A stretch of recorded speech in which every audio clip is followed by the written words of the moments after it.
take two, by the way. I have no idea what happened to the first edition.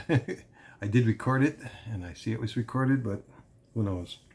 So this is short. So and I'm dedicating it to my mother-in-law, Zichrono Barucha. She was Nifter and Chaf Dalad Iyar in 1983. So so it's dedicated to her. Tzipor Rachel Bas Avram Moshe.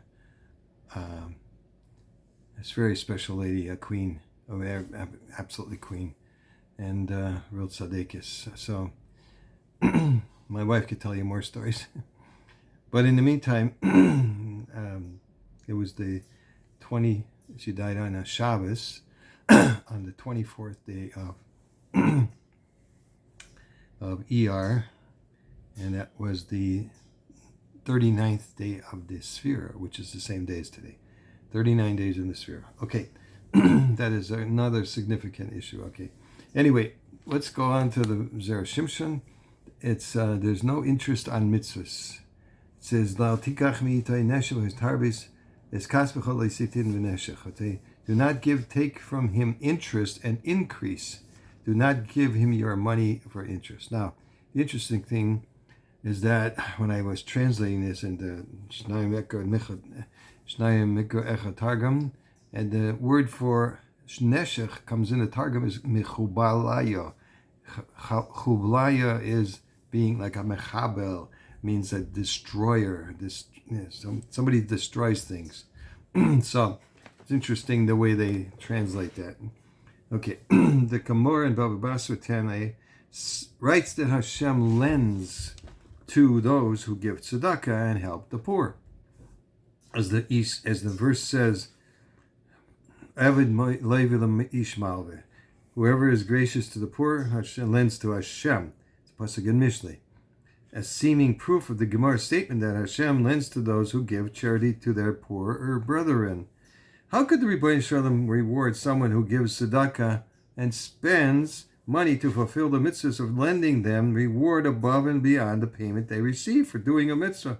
Isn't that a case of paying interest? That's ribbis, which is explicitly forbidden in the verse. Don't Chazal tell us that Hashem keeps all the entire Torah? If so, he can't pay interest. So how do we get this? The Torah in the Shulchan Aruch Yordea say that Torah scholars are allowed to return items they have borrowed from one another with interest. Since they know that it is forbidden, they give it this interest as a complete gift. Now, the Torah and Shulchan Aruch specify that this leniency can only be relied on when it comes to very small amounts of money, the type of that people actually give one another as gifts. However, giving interest is not permitted when larger amounts are involved. And I might add that it's also spoken about that it's talking about food items. Like, for example, people will borrow a dozen eggs, medium eggs, right? And they can give back a dozen large eggs, which I have a hard time discovering the difference these days anyway. Large and medium. Anyway, someone who gives tzedakah or spends significant amounts of money on mitzvahs is definitely presenting that money to Hashem as a complete gift.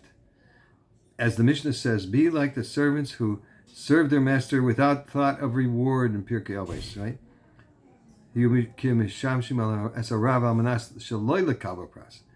Not to receive reward, which means that anything that Klal Yisrael gives Hashem is given as a gift with no strings attached.